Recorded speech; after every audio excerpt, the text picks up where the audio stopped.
Jóvenes estudiantes, muy buenos días y bienvenidos al curso de Historia del Perú. Quien les saluda el docente Ronaldo Cotera.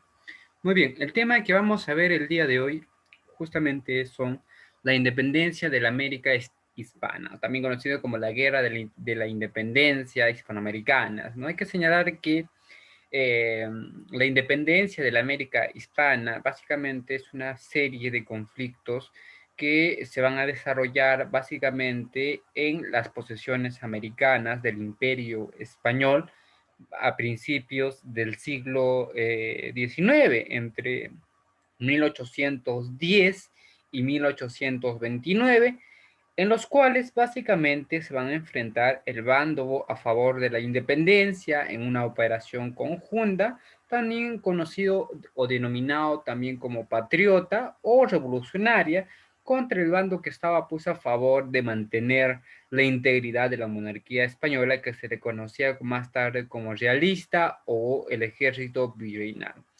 Ahora, según la historiografía, estos conflictos, además de guerras de independencia, son consideradas también como guerras civiles o bien combinadas o una combinación de diversas formas de guerra. Para tener en cuenta, debemos señalar y hacernos la siguiente pregunta, ¿no?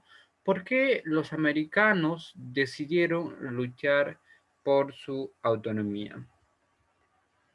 Debemos tener en cuenta que la independencia de la América hispana estuvo vinculada con los siguientes factores.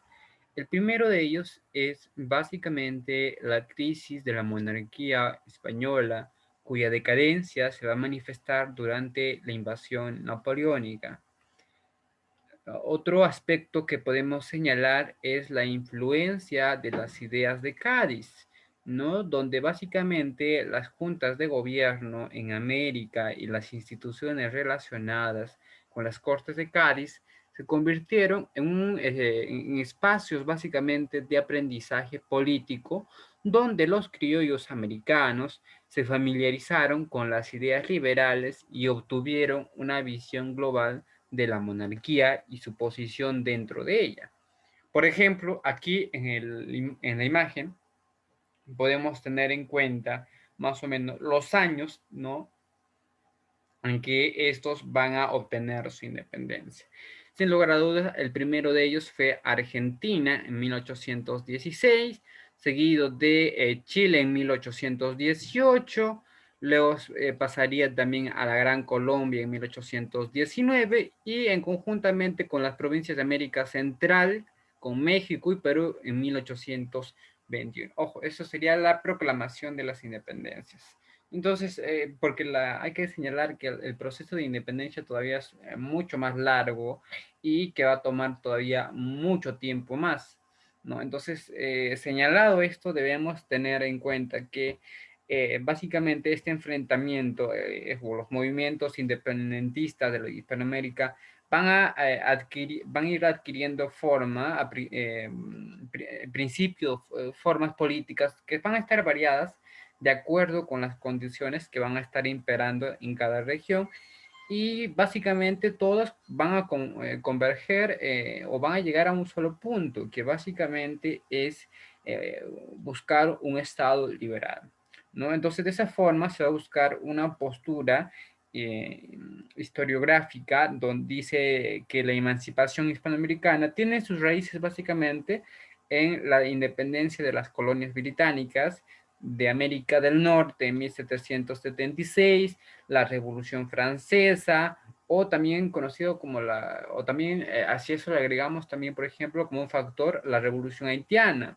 Entonces, el antecedente inmediato, básicamente, de la emancipación hispanoamericana son las abdicaciones de los reyes Borbones en 1808 ante la invasión francesa en España, ¿no? Esto básicamente se da como respuesta a la entronización del rey José Bonaparte en España entre 1808 y 1810, donde se van a instalar juntas de gobierno que ejercieron la soberanía en nombre de abdicado rey Fernando VII, tanto en la península ibérica como en los territorios americanos, donde la resistencia de las juntas americanas a someterse a todos los gobiernos formados en España, va a radicalizar las posiciones y va a llevar a la lucha armada entre realistas y patriotas, ¿no?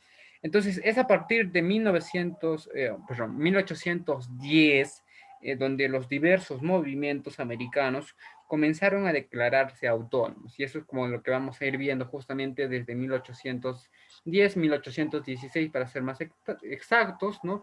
Van a ir declarándose entonces básicamente toda la serie de luchas, ¿no? De alguna u otra forma, en el son, pues, de obtener una libertad. Ahora, las ideas, como ya lo había mencionado, las ideas de la Revolución Francesa y la independencia de Estados Unidos, además van a sumar a eso, ¿no? A lo que viene a ser al querer justamente obtener esta independencia. Ahora, la maduración de la conciencia política criolla, la marginación que sufrían algunos criollos, básicamente les va a hacer tomar conciencia de que los intereses de sus sociedades estarían mejor protegidos por ellos mismos. Es por ese sentido que el apoyo financiero y político de Gran Bretaña, que fue fundamentalmente para acelerar el proceso de independencia. Este apoyo obedecía básicamente al interés británico de extender sus mercados. Entonces, entendido estas características, podemos ver cómo es que, o de dónde toman como motivación justamente para tener la independencia, ¿no? Entonces, yo les señalaba también la revolución haitiana o lo que viene a ser justamente otro tipo de revoluciones que se van dando a nivel del mundo. Ahora, hay que señalar que esto va a ir en diferentes etapas. La primera etapa hay que señalar que está de 1810 a 1814.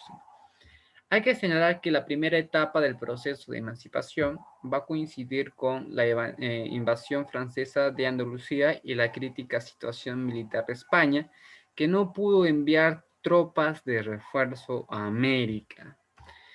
Durante esta etapa, básicamente surgieron los primeros movimientos independentistas en las ciudades como México, Caracas y Buenos Aires, ¿no? Y justamente Buenos Aires va a estar liderado por don José de San Martín, en Caracas es Simón Bolívar y en México otro personaje que lo vamos a estar viendo más adelante.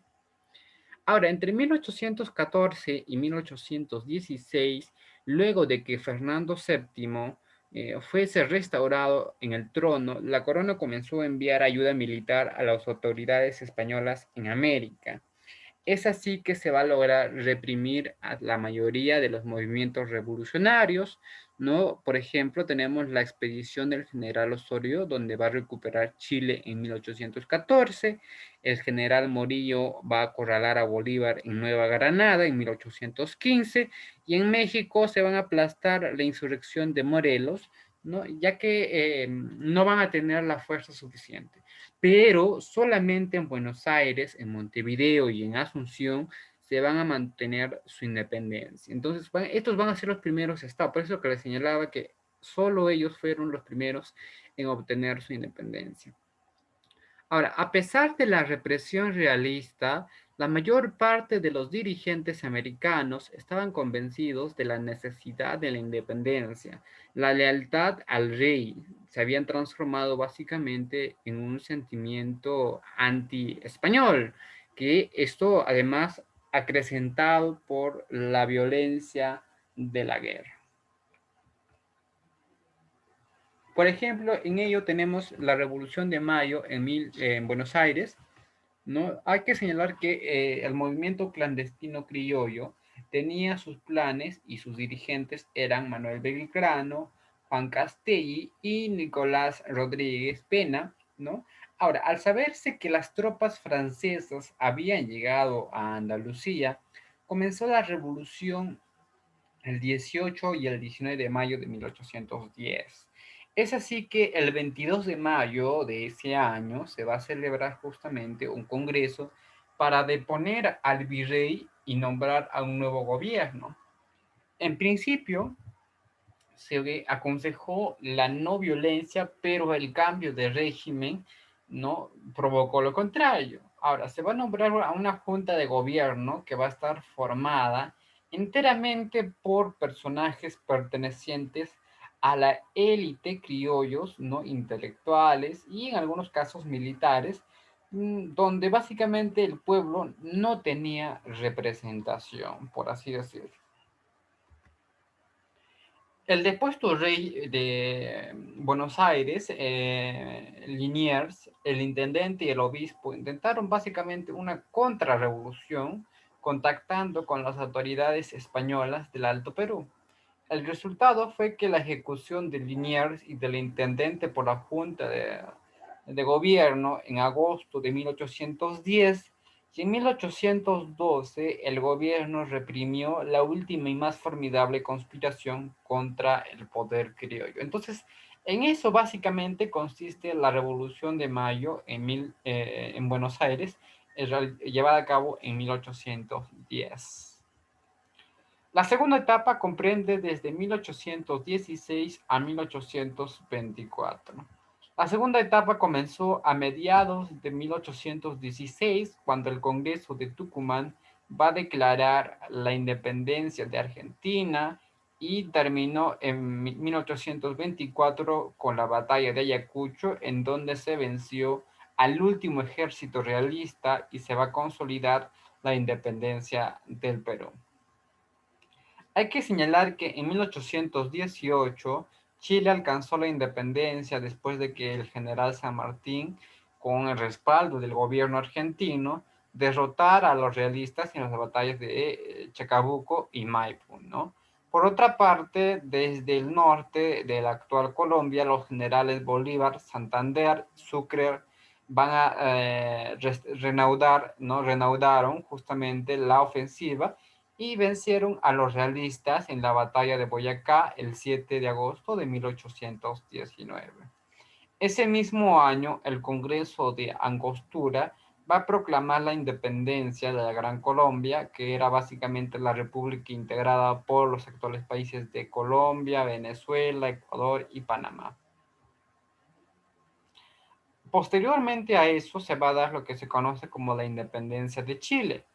A finales de 1814, San Martín va a establecer su cuartel general en Cuyo, ¿no? En Mendoza, donde decidió formar el ejército de los Andes, ya que a finales de 1816 partió básicamente de Cuyo e inició su paso a través de la cordillera para internarse en tierras chilenas, donde un ejército al mando de Bernardo O'Higgins reforzó justamente sus tropas, ¿no?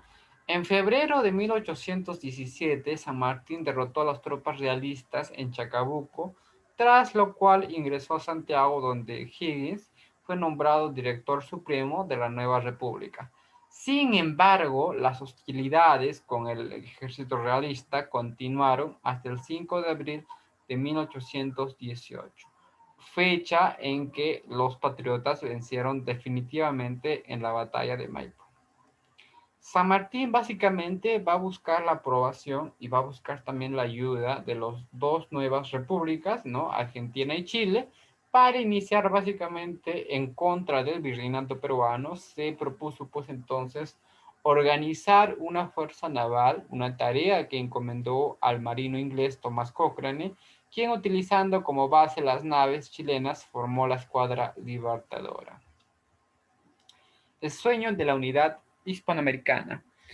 Básicamente es una idea grandiosa, ¿no? Pretender formar de todo el mundo nuevo una sola nación con un solo vínculo que ligue sus partes entre sí y con el todo. Básicamente el sueño de la unidad hispanoamericana tiene un origen, una lengua, unas costumbres y una religión que deberían por consiguiente tener un solo gobierno, confederarse los diferentes estados, ya que de formarse más no es posible porque los climas remotos de situaciones diversas e intereses opuestos, caracteres de semejantes dividen básicamente a la América, ¿no? Entonces, de esa manera viene a ser justamente lo que se conoce como el sueño de la unidad. Ahora, en España, por ejemplo, la revolución liberal del general Rafael Riego en 1820 para restablecer la vigencia de la Constitución de Cádiz e impidió el embarque de las tropas hacia América. Este hecho, junto con la importante ayuda británica en los sublevados, va a acelerar justamente el proceso de independencia. Mientras que en México el general Agustín de Iturbide, ¿no?, negoció con los insurgentes una salida pacífica al conflicto a través del Plan de Iguala, ¿no?, en febrero de 1821, lo cual esta propuesta va a ser rechazada por las Cortes Generales en España, pero como no pudieron, ¿no?, como no pudieron evitar enviar tropas, México proclamó su independencia en septiembre de ese año. En 1882, Iturbide fue coronado como emperador. Hasta aquí, jóvenes estudiantes, la clase del día de hoy. Espero que les haya gustado. Nos estaremos viendo en la siguiente semana.